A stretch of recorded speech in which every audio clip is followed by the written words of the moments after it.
Halo, jumpa kembali ya dengan saya di channel Teknisi Maxo. Gimana kabar sobat semua? Sehat-sehat saja ya. Oke, jadi di kesempatan kali ini saya ada Samsung ya. Jadi A11 ya. Bisa kita lihat kodenya yaitu A115F ya. Dimana di sini posisinya Android 11 ya. Dan One UI 3 ya, 3.1 atau 0 ya, jadi seperti itu, dan kondisinya terkunci FRP ya. Nah, di sini untuk kronologi awalnya itu di factory reset ya sama pemilik HP-nya, dan untuk akun Google-nya tidak dihapus. Jadi seperti ini kejadiannya. Dan jika kita mau masuk ke menu, maka di sini terhalang oleh akun Google ya. Jadi tidak bisa masuk sampai ke menu. Oke, jadi di sini kita akan eksekusi ya, dan kita akan matikan HP-nya. Nah, untuk eksekusi di kali ini yaitu karena memang kita harus masuk ke mode EDL ya. Jadi untuk sementara ini masih agak sulit ya. Namun di sini kita akan lakukan dengan metode EDL ya, biar bisa one click ya. Oke, jadi kita akan buka penutup belakangnya terlebih dahulu ya. Jadi untuk mengeksekusi HP ini ya. Karena di sini HP Samsung A11 ini yaitu chipsetnya Qualcomm ya. Maka otomatis kita bisa dengan cara EDL ya. Oke, jadi di sini untuk fingerprintnya itu sangat pendek sekali ya.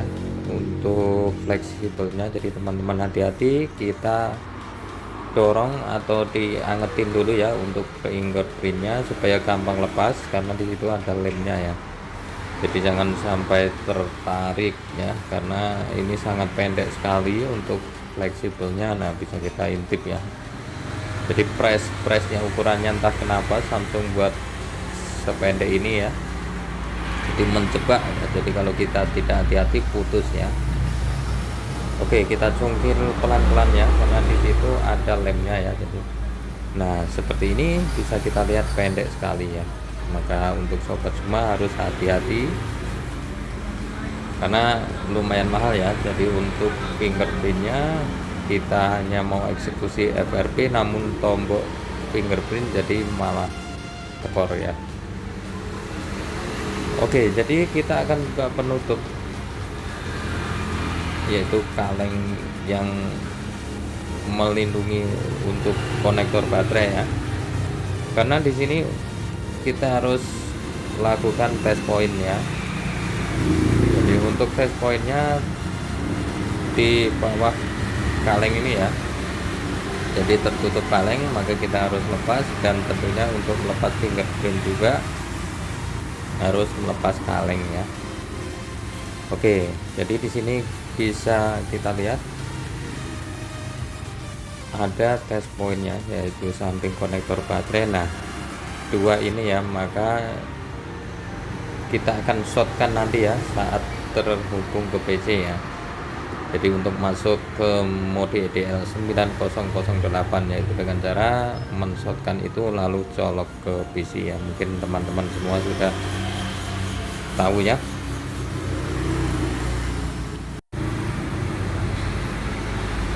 Oke, jadi untuk eksekusi ya tentunya kita akan shotgun ini, lalu kita siapkan PC-nya dan kabel USB-nya ya tentunya.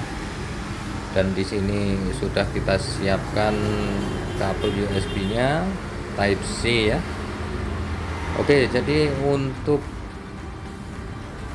mempermudah yaitu saat mengeksekusi ya. Jadi kalau saya biasanya saya colokkan di HP dulu ya. Jadi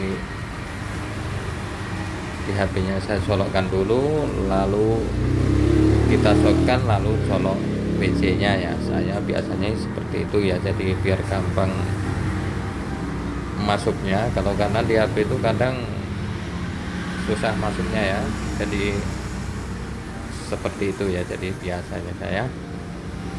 Oke, jadi di sini yang perlu kita siapkan yaitu file Firehouse ya. Jadi ukurannya sangat kecil sekali ya, cuman beberapa MB. Jadi kita ekstrak terlebih dahulu sebelum dimasukkan ke toolnya. Namun di sini sudah saya ekstrak ya. Jadi untuk sobat semua, kalau memang belum diekstrak ya diekstrak, klik kanan ekstrak ya. Dan di sini sudah saya ekstrak, hasilnya seperti ini ya.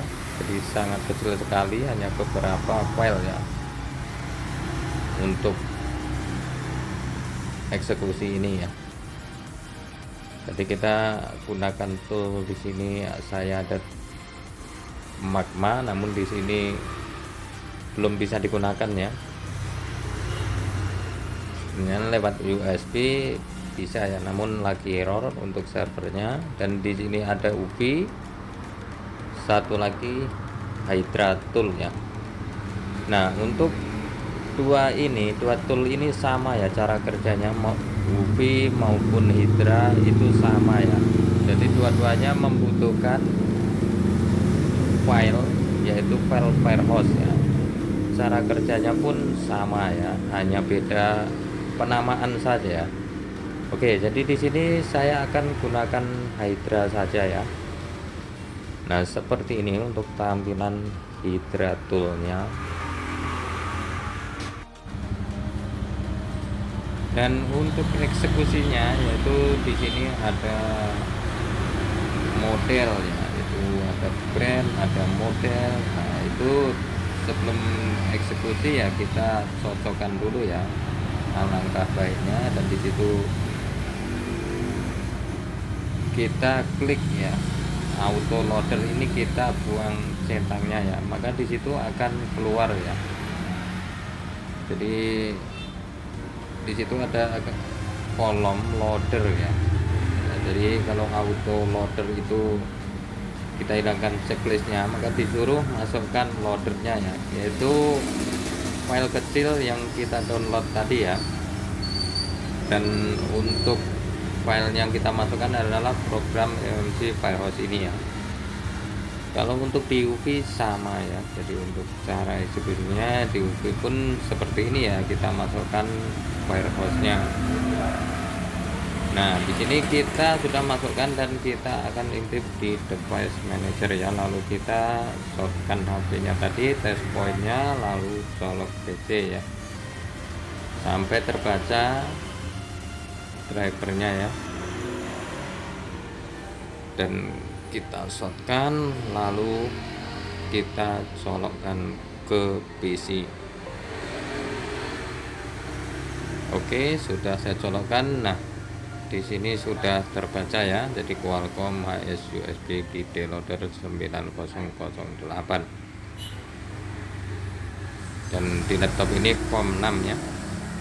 Oke, maka dipastikan sudah terbaca drivernya.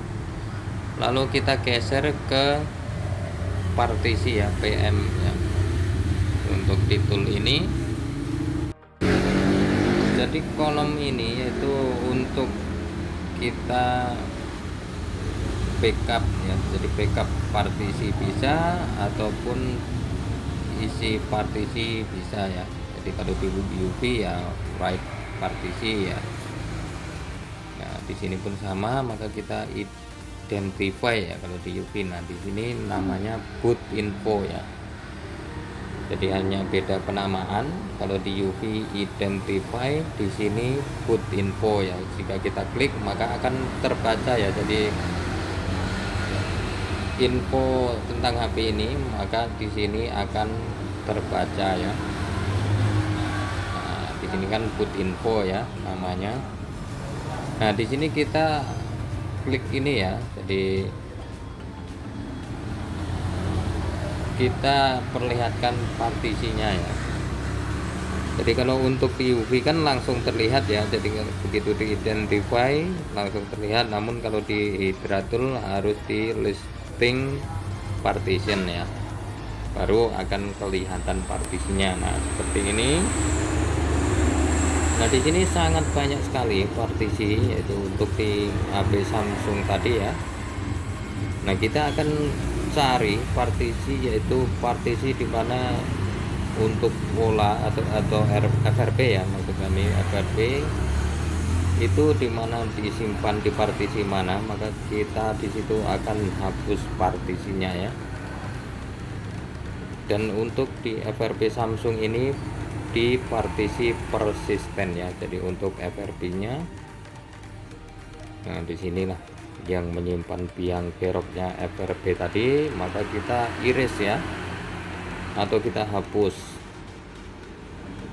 Di sini iris selected kalau di Hydra, kalau di UV ya iris gitu ya.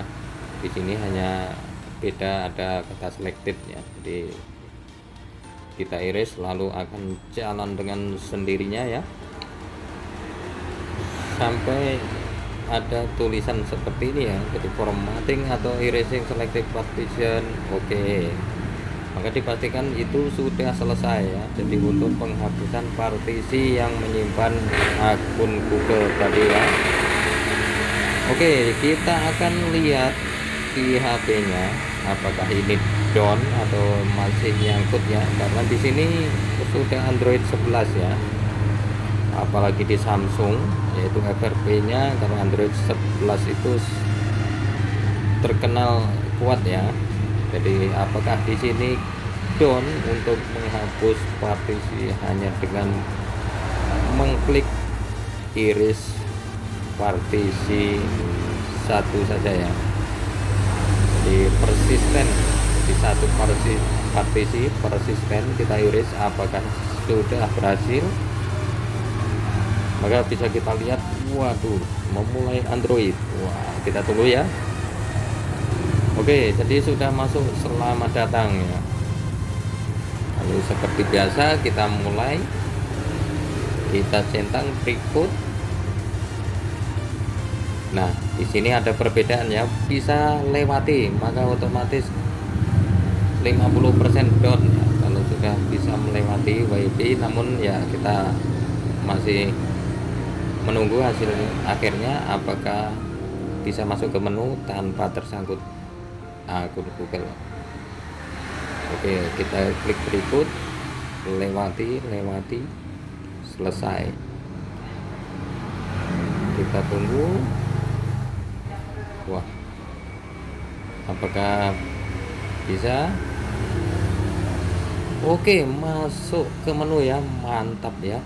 Jadi hanya semudah itu ya. Jadi untuk menghapus FRP, jadi untuk sobat semua bisa pakai tool yang sobat semua punya ya. Jadi entah UV ataupun tool yang lain ya, yang intinya bisa menghapus partisi persisten ya.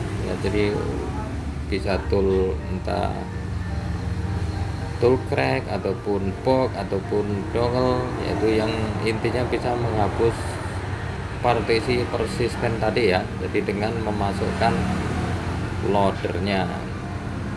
Oke, kita rakit kembali ya. Jadi untuk fingerprintnya, lemnya, wah ini nyelepret, enggak apa ya, tidak ada masalah. Dan kita rakit kembali ya. Oke, jadi untuk sobat-sobat semua yang baru bergabung silahkan diklik tombol subscribe-nya, dukung terus, dan semoga video ini bisa bermanfaat ya bagi sobat semua. Dan terima kasih juga ada sobat yang selama ini telah mendukung channel ini ya. Bisa kita lihat untuk di tentang ponselnya versi Android 11 ya, dengan One UI 3.1 ya. Wow, mantap sekali. Dan down ya, tidak perlu ribet bro.